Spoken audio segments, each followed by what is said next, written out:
7 surat yang wajib dihafal sebelum meninggal. Sebelum bertemu dengan ajal, usahakan menghafal surat-surat ini. Seperti diketahui, kitab suci Al-Quran turun sebagai petunjuk maupun tuntunan kehidupan umat manusia. Adapun keutamaan membaca ke-7 surat tersebut bahkan sudah tertuang dalam hadits. 1. Surat Al-Mulk. Ada suatu surat dari Al-Quran yang terdiri dari 30 ayat dan dapat memberikan syafaat bagi yang membacanya sampai dia diampuni, yaitu surat Al-Mulk. Hadis riwayat Imam Tirmidzi. 2. Surat Al-Kahfi. Jumlah ayat dalam surat ini adalah 110 ayat. Tapi umat Islam dianjurkan untuk menghafal 10 ayat saja di awal. Barang siapa yang menghafal 10 ayat pertama surat Al-Kahfi, maka akan terlindungi dari fitnah Dajjal. Hadis riwayat Imam Muslim. 3. 2 ayat terakhir surat Al-Baqarah. Surat Al-Baqarah terbilang cukup panjang, yakni mencapai 286 ayat.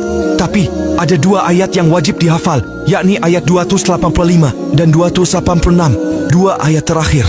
Barang siapa membaca 2 ayat terakhir dari surat Al-Baqarah pada malam hari, niscaya ia akan diberi kecukupan. Hadis riwayat Bukhari, nomor 5009. 4. Surat Ar-Rahman.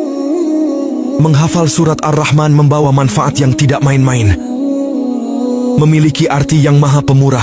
Surat ini terdiri dari 78 ayat. Menurut riwayat Imam Ja'far, siapapun yang membaca surat Ar-Rahman dan meninggal dunia, kematiannya seperti mati syahid. 5. Surat Al-Waqiah. Rasulullah Shallallahu Alaihi Wasallam pernah bersabda mengenai surat Al-Waqiah ini. Apabila seseorang membaca surat Al-Waqiah pada tiap malam, maka Allah tidak akan menimpakan kemiskinan kepadanya. 6.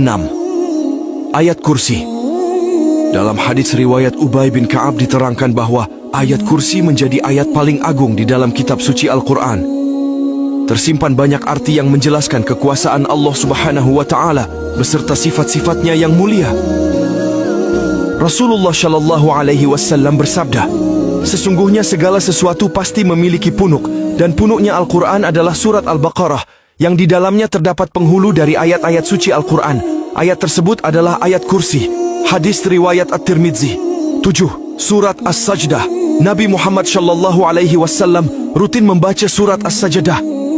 Hadits riwayat Imam Ahmad mengatakan, Nabi tidak akan tidur sampai beliau membaca Alif Lam Mim Tanzil, As-Sajdah, dan Tabarakalladzi biyadihil mulk, Al-Mulk. Wallahu alam bisyawab.